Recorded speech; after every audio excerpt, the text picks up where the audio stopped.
So Tom missed me inking this line here, but it's okay because it's too thin anyway. I want it to be thin because it's just a border element. I don't want it to compete with the the upper drawing. But it was too thin.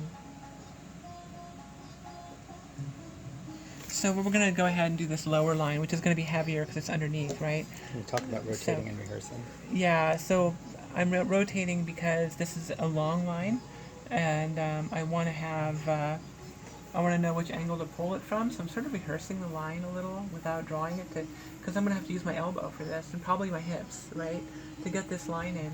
So here we go.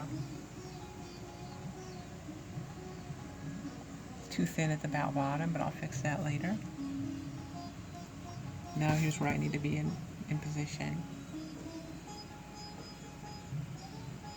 Pulling back from the shoulders. There it is. There's my line. And now what I want to do is come in here and add some of the little details that are going to bring this to life. Now this, again, being a border element, I'm not going to go as detailed as I might if it were above with the turkeys and all.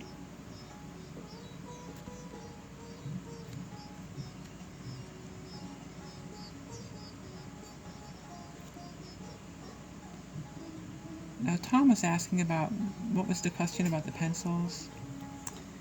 Well, your pencils are very, very tight. We hardly see you ink a line that isn't on the paper, and I just wanted to hear you talk about that.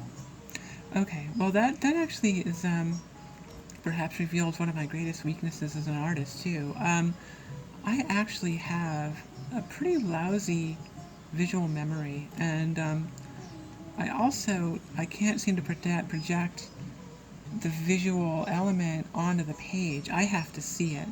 This is why even when I'm doing like actually there are a lot of lines I'm putting in here. I was about to say you're doing it a little bit now with the bark. Yeah.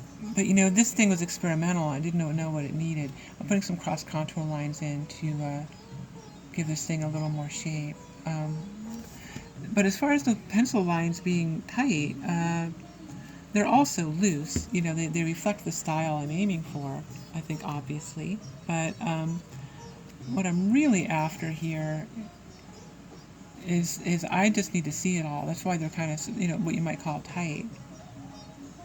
But I think you'll see I do add lines and move them around, and they don't perfectly match because the inking is its own process, and you don't want to be too much a slave to what you've already put down. So that's that log completely in place.